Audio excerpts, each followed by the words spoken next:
What's up, guys, and welcome back to the Bartender Hideout. We are back here for episode number 2 of Two Guys Tasting Whiskey. The last episode did very well, so that's why we figured we give it another shot. As well, that we keep getting these tasting kits that we figure we have to try ourselves anyway. So why not share with you guys and have a look at what we think, and maybe you pick up something from it as well. This time we have a Bowmore Experience box. It mainly comes with this little tasting kit with a 12-year, 15-year-old and an 18-year-old Bowmore whiskey, which is a Islay Scotch or Islay Scotch. And it also comes with this Bowmore Old Fashioned, which we obviously will be tasting as well at the end, knowing as the cocktail lovers that we both are, want to have a look and see what we can make out of this one. But at first we'll be going into these three, and yeah, I think that's just we're gonna go ahead and dive in. We'll see what we think about it. We'll see what we think about it. Same as with the Glenmorangie tasting kit that we did before. We don't know any of the tasting notes that come with any of these whiskeys, so we're kind of gonna taste it ourselves first, and then afterwards I'll probably edit in some of the tasting notes that come from the distillery itself. But for now, we're just gonna have a look and see what we think ourselves, and then hopefully you guys agree with it as well. So let's dive into that one. Okay, guys, so first, before we get into this, do you know anything about Bowmore yourself, or are you completely new to this one like you were with Glenmorangie? I know of it, and I've heard it before, but I haven't had the opportunity to taste it in as a pure way. I do have once drunk a beer which has lain on the Bowmore barrels, so I knew a bit of the flavor profile, but pure Bowmore, never before. Yeah, okay, good. Then at least we are at the same level. I haven't tried this one before as well. I did get into the Islay Scotches a little bit more lately. Like, I really enjoy Ardbeg. There's just the smokiness of that just really helps, I feel. Or it just tastes nice for me. Like, in the beginning, if you would have let me taste that one, I'd be like, nah, no way. But now lately I've been getting into that a little bit more. So I'm really curious to see how these ones are going to taste. Yeah, so for the first one, this doesn't specifically say which barrel it's been aged on, but I would say wood. Yeah, mainly wood. Just in general, it's been aged on wood, so maybe we can decipher a little bit what it's aged on, but we will see. Okay, let's have a little taste of this one. See, there we go. At least with this one, we won't have any leftovers like the last one. Such a shame. Okay. So, will you pour me a glass of water as well, so I can cleanse my palate before we get started? Of course. We have our very fancy carafe here as well. Yeah, so as you guys might know already, especially the more experienced whiskey drinkers, you kind of want to cleanse your palate so you get a good, proper taste of the whiskey, what you're actually tasting, and get all the flavors and all the smells and everything that you wanna get, basically.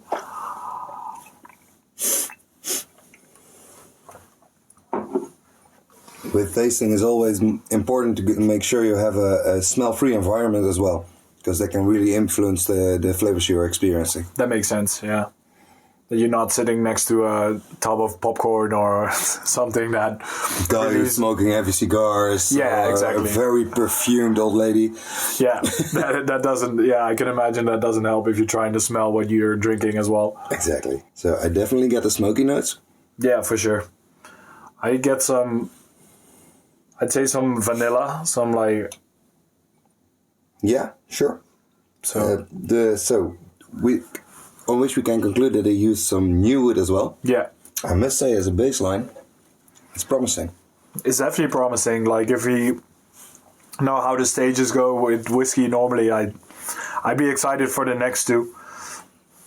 I think for me, especially when we compare this one to the Glenmorangie, this is completely different. Oh yeah, This is not even like both of them. Obviously, are good whiskeys already from what I can taste now, but they're definitely in a different caliber. Like they're both Scotches, but they're both clearly made in a different way, aged in a different way. But this is single malt, if I'm not mistaken. This is a single malt. And the Glenmorangie is, as I can see behind me, is a blended. Oh, sorry, this is single malt as well. Yeah, so these are all... Yeah, single malt Scotch. So even though they're the same whiskey, like obviously one is from, I think Glenmorangie is from the Highlands. Yes. And this one's from Islay, so as with a lot of regions, people, they just want to kind of give their own twist to it, right? So that makes sense. But yeah, for me, this is, as I said, like I really starting to get into the peat, so I do enjoy this one already. Even though it's still subtle. It's not overly peaty. No. Which we can see in some other Islay Scotches. Yeah, like Ardbeg comes to mind straight away. Like that's overly smoky, and I think Kyle Ilya, I think that's how you pronounce it. I'm not sure. Sorry for all the Scottish guys that know how to pronounce this. But that comes to mind as well as being way more smoky and way more peaty. But this as you say, as a baseline, I think this is really good already. Very nice start, yeah. Yeah. It is of course a 12-year-old Scotch, so even though it is a baseline for our tasting today, it's not just any Scotch. I mean, I doubt that we're gonna get really gonna come across bad whiskies if we keep this lineup. Obviously Glenmorangie, Bowmore, they're renowned names already. Yeah. They're out there already, so that makes sense. Then again, if you do produce a whiskey yourself, feel free to send us a few tasters, because we will grade them as well. Yeah. We would love to try new stuff and find if there are still unknown names which are beautiful as well. We will be highly objective though, so just keep that in mind as well. Highly objective or subjective? Both. Yeah. Yeah, we'll do both. We'll say what we think and what is real. Yeah, it depends. If you pay us for it, then maybe we'll be at that. We'll be a tad more subjective. Yeah, probably. Yeah. Okay, so for the 12 years old overall, I'd say So it's a nice Scotch. Yeah. But it still has a lot of promise. I think this is truly a good baseline, because it has it doesn't have any really outstanding qualities. No, not unless because with Islay Scotch, the peat is almost always there. Yeah. Like normally, if you compare it to other whiskies, then you'd say like, oh yeah, it's so smoky. But for this one, you almost expect it. So True. Yeah, there's not that much extra going on, and I think these ones, I know the 15-year Bowmore has been on sherry barrels or sherry casks, so I expect a little bit more other flavors there that will just give it that little bit of extra. Obviously it's been aged for another 3 years, so that definitely helps as well. I'd say go ahead, Boris. I will, thank you. Yeah, as well with the what we saw with the Glenmorangie tasting, when the barrels start really getting into there, you get more of the refined flavors and more of the special flavors as well. Yeah, you can instantly tell that this is a little bit more darker as well, like as a color. But that also might be because of the glass. Let's not forget that. True, but it still is. It's definitely more reddish. I would expect when it's aged on a sherry barrel that it would be darker or more amber. Anyway. Yeah, of course. It's a completely different smell already straight away. Way more fresh. Yeah, like more subtle almost. Yeah, subtle. And you don't really get the peat. Exactly. I think that's more missing now. Okay, I'm just gonna. Since we have the extra glass here, I'm just gonna try what this does. So we can see the color now, and it definitely is more reddish, more brownish. I don't know if you guys probably having a little bit more of a hard time to see this, but trust us, there is a difference for sure. Because the peatiness is more subtle from this glass. Yeah? Yeah. It's still less subtle than in the sherry cask, in the 15-year-old. Yeah. This has a sweetness to it, a sweetness and a lightness. That's probably the cherry cask that do that then. Sherry in and of itself has a lot of fresh and maybe some bitter, some sour tones as well. Yeah. And I think we're going to find those in this scotch as well. Yeah, because I'm normally not... I don't really drink sherries. If I had one sherry in my life, I think it's a lot, and then it's probably by accident. So that's why I'm leaving that to you. Like, you have more of an expertise in this. I do. But I've had some whiskeys that were on sherry cask, so maybe in a way I did have some cherries in, I guess. And I think you drank the PX sherry with the tasting we had here. That's true, but that was more like a dessert wine, right? Yeah. This is... It's sharper. Yeah. Which I did not expect. If you just go by smell, it's... The taste is definitely different than what you would expect. Because the smell is way more subtle for me. Yeah. But then it has a little bit of an extra touch to it that is really... I'm just checking to see if it has... So it's the same amount of alcohol in it, so that's not the burn. I'm not saying it is worse, but it isn't the line I was expecting it to go in. No, you'd expect it to go gradually. I mean, maybe we got really treated with the other kit that we did already. We picked it in the wrong order. Yeah. But it's still nice. Yeah, for sure. But it's more of a experienced drinker. Yeah. Drink. Yeah, but I think that's also in general. Yeah, like the older whiskeys you go. I think in general it's going to be a little bit. You're going to go in a direction. Yeah. I do for now. I don't mind this one, but I think in a whole I'd prefer this one for now. Yeah. Just because this one has a little bit of a harshness to it, like a bite, I guess. Yeah. A little bit of a bite to it that doesn't. This one is more subtle for me, so it's softer, it's warmer, it's more gentle. Yeah. Even though it's more peaty and more smoky. I'm really wondering in which way the next one is going to go. Yeah.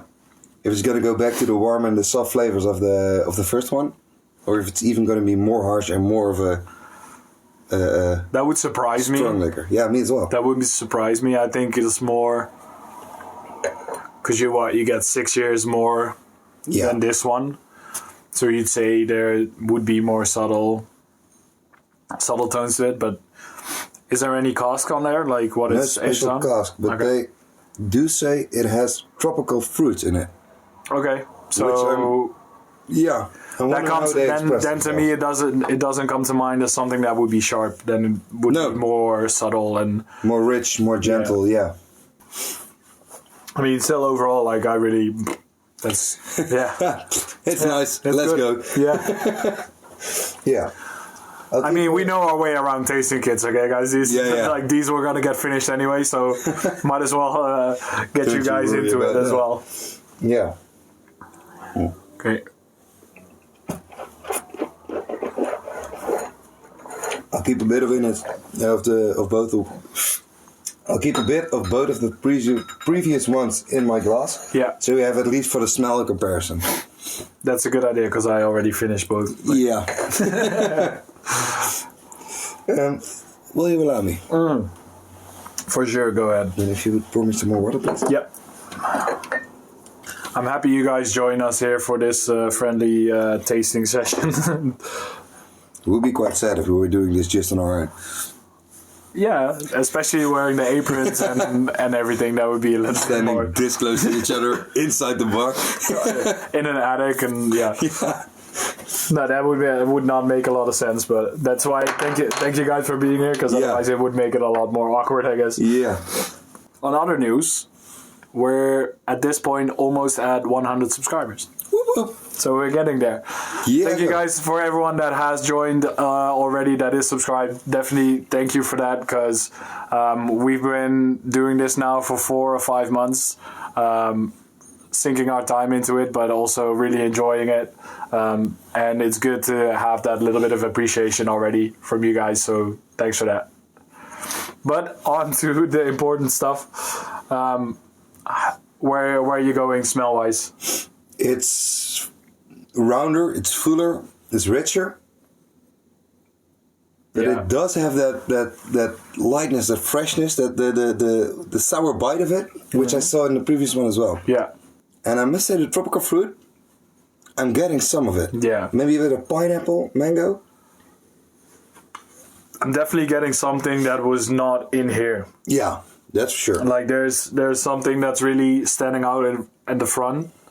Something, but I can't really. I'm not that good with flavor profiles as you are, so I can't typically say like, oh yeah, that's this, or, but it's definitely definitely something there.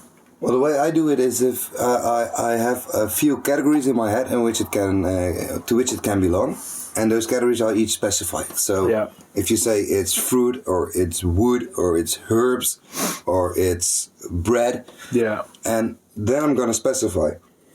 So I think fruit. I think for me this would almost be like floral, like flowers. Oh, yeah, flowers, of course. Flowers. Yeah. Like for me, that's if I just smell it in the front before you even name the categories, like my head would go towards like floral flowers. I don't know if there's anything like that in there or where it could come from, but for sure, there is. Yeah. But then we go a little bit deeper into the flowers, and then you're gonna go like viooltje. Like into roses, or are you more into the grounded flowers? Or I think you'll really enjoy this one. It was definitely, like as we were saying, this one has a little bit more of a bite to it, but this one is, to me at least, it's way more softer all around.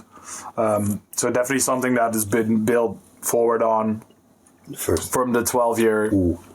Yeah, that's also what I say. Like, I think this is really. Oh yeah. I mean, it is obvious for like an 18-year or a 20-year whiskey to be quite nice and rounded, because obviously they had so much time to perfect it, right?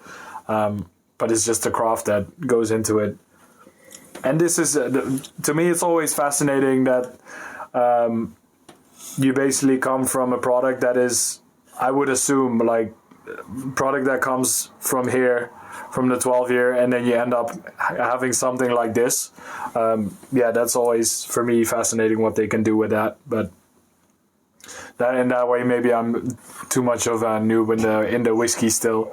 We're definitely no whiskey tribe or anything like that.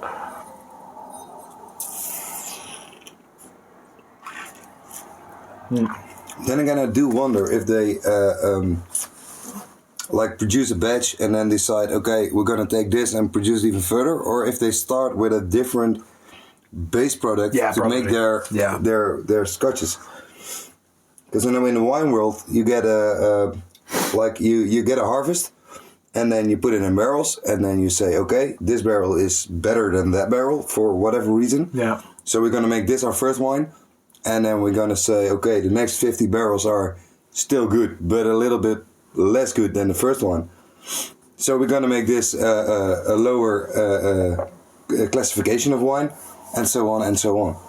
Yeah. So maybe that's what they do with they probably. As well. I mean, I would say they probably allocate like barrels towards, okay, we're gonna make this out of this. Yeah. But I think in general, a lot of the base ingredients are the same. So that's sure, mainly what I was trying to say. Like all of these, they have in the baseline probably the same ingredients or close to the same ingredients, but then I find it fascinating that putting something on a different barrel can give it a completely different flavor. Oh yeah. In that way, that's why whiskey I think is so interesting for a lot of people, because it's the same product in a lot of ways, but there's so many different flavors, and the peatiness obviously with this one, but water that has been used has its own characteristics and its own flavor. So it's very much like with wines, right? Like the ground or the ground that it grows, that the vine ranks grow in, makes a big difference as well, I'd say. Yeah. Yeah. So the grain that's being used for these whiskies will also be of a certain quality. It needs to be. What I love about this one is it actually has, I would describe it as two tastes. Mm-hmm. You get your first starter taste, which is full and round and flavorful. And then after a small dip, you get the floral flavors, the fruit, the sweetness. It's good, this. Yeah. Yeah. It's nice. Would you compare this one to, say, the Glenmorangie, the final one that we tasted there? Or is that still... The one I bought? Yeah. No, yeah. Well. It's different. Yeah. Because that one has been specifically matured on a Sauterne cask. Yeah. So it gets the flavors from the cask. And this is, in a way, a Scotch which has been perfected in its own and not steered in a certain way. Yeah. And not made to be something... of a special niche. Yeah. This is just a very good Scotch. Yeah, exactly. Yeah. And so it's different. I tend to agree though. This is just they're both obviously high style, high quality whiskies. Yeah. Yeah. It's just a really different take to making a special product. Yeah, I'd say, I mean, in the end, if we ask the question, like, which one of these three you would like to get yourself, or are you like, oh, I would want to try more of that, or have like at least a proper size bottle in my home, then I'd probably go for the 18-year-old and then the 12-year. So Yeah. I'd say the 15 is... Probably it's nice, but it's still nice, but it's not. It's more of a niche. Yeah, I think so. It's more of a. You really gotta love the cherry cask before you buy this one. Yeah, and we haven't had enough other cherry cask scotches to compare this being a good cherry cask scotch or not. Maybe at the end of this series, guys, you'll be like, haha, you remember these guys talking about cherry cask, they didn't want it. And then now, well, who knows? Depends on how long this series keeps going, I guess. No, but this is definitely part of this series as well, that we want to educate ourselves a little bit on whiskeys, and we obviously don't have any professionals nearby, so we're just trying to educate the two of us. The knowledge we do have already. Yeah, exactly. And we hope you guys agree with it as well. Obviously, if we say something that's horribly wrong, just make sure to put that in the comments as well. But do you know what? What? I think I actually prefer the 12-year-old to the 18. Yeah, I mean, yeah. Because it has... This, of course, is a very nice scotch. Let me say that at first. Yeah, of course. But as a drinking scotch, I would prefer the 12-year-old. Okay. This is nice for a taster, but I don't think I could finish a full glass of it. Because the flavors they're nice and they're good and they're very exciting in the beginning. Yeah. But after having drank more and more of it, it kind of loses its edge. Yeah. I mean, let's be fair. If you get a glass of whiskey in front of you, you're gonna finish it. Okay. But in this specific scenario, no, I see what you mean. If I had a choice, I think me personally, I still keep the same order that I have, but I mean, it's pretty close. Like, I'd be happy with either one of all three of them, but out of those three, if you have to pick one, I'd go for the 18. but with a close second in the 12-year one.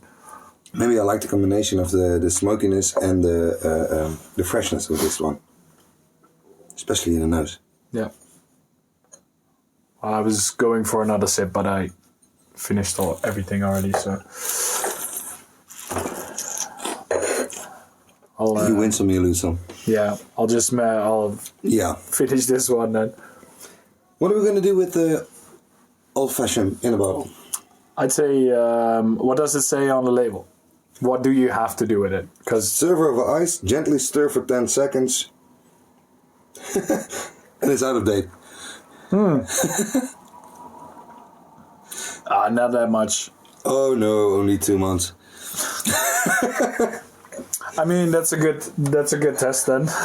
Yeah. See if it's still any good. I mean, the alcohol doesn't really. It shouldn't. Depends what they did to it, obviously, but it's the basic 12-year-old Bowmore with some simple syrup, Angostura bitters, and orange zest oils. Okay, maybe it can get out of date. Should we give it a go and see what it? Yeah. Give a little bit of a sip. Let's see what happens. Yeah. If it doesn't taste right, then yeah, we know why. You can't keep it. We know why. Will you be so kind to put some ice in the glass? Yes, of course. Ice, baby. Dum, dum, dum, dum, dum, dum.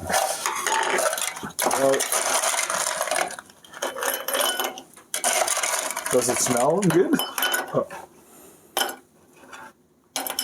It does smell like an old-fashioned. Well, let's get started. By the way, guys, old-fashioned by far #1 video on the Bartender Hideout. So definitely go check that one out while you're at it. Yeah, just pour and go. Yeah. I mean, what the hell? Normally, we like to make our cocktails fresh, but let's see what it does. Yeah, let's see. I'm really interested with this and this might be something that I will do as a series at some point. Try to get these standard or already pre-made cocktails and see what they're like. See if they stand up to the real stuff that we make. Does it taste out of date? Maybe. Maybe. It's not bad, and it's fine, I guess. And it might be because we just drank a couple of really great scotches, but it has can't find the English word for it. Yeah, a bit of a dampness to it, maybe. I don't know. Like, to me, like if I taste this, I mainly taste. I don't know how much simple syrup they put in here. You think it's too sweet? I just think it's a little too sweet for my liking, at least. You don't. For me, I just taste sugar and not that much the actual Bowmore or the actual whiskey. Yeah, it's very sweet. It's very sweet, huh? So yeah. This and let's say maybe it is because of it's out of date. I doubt it because I don't think that has anything to do with it. Then again, this is a tasting and sampling kit. Yeah. And most people who buy a tasting and sampling kit, especially including a pre-made cocktail, aren't experts in cocktail like we are. No, like you are. That's true. Yeah. So this might be an easy way in to an old fashioned. Oh, definitely. Like if you're completely new to old fashions or to whiskey in general, then this is. I mean, it's not bad. I'm going in for a second sip, so I mean, it's not bad, but it's just it's overly sweet for my liking. For me as well. It's not what I've been expecting of an old fashioned, because it has the power of the Scotch. Yeah, and that's missing this. No, it's what you're saying. Yeah, it's the power of the Scotch that you just don't have in there. Like it's mainly it's all sweet. Yeah, it's also missing the bitterness of the Angostura bitters. It's missing. Okay, it has a little bit of orange, maybe. It has all the flavors. There's a little bit in there, but the only thing that's really overpowering right now, I feel, is the sugar. And that's a shame because it could, like, if I look at the Scotch as a whole, as the Bowmore that we just tasted, I think you'd make a great old fashioned with it, but you just have to balance it out a little bit more. And I think it's always going to be hard when you're doing pre-made, of course, pre-mixed cocktails, because they're gonna pull in the flavors and they're gonna mix everything in, and Even when it's sitting in the box or if it's sitting somewhere, then it's not going to be ideal. There's some experiments going on here in the meantime. There's a few drops left. I'm just going to see what the flavor does without the ice. Yeah. Even in the smell. You smell just the sugar. Yeah. Although, I'd say so. Might be because I haven't rinsed my glass properly, but there is some of the peatiness and the smokiness of the scotch coming through. Yeah, I mean, I can smell that in here. It's a little bit more... It's a little better. It's a little better, but yeah. Flavor-wise, it's probably still sweet. Mm-hmm. Yeah. Mm-hmm. You know what? I don't know if it says on the bottle, but I have a feeling that there is less alcohol in this than there ought to be. Probably that's probably why there's no measurements on there. Yeah. Yeah. That could be the case. And that could also be the main reason that you don't really taste the Bowmore. So. Okay, so I think we can conclude that this isn't for us.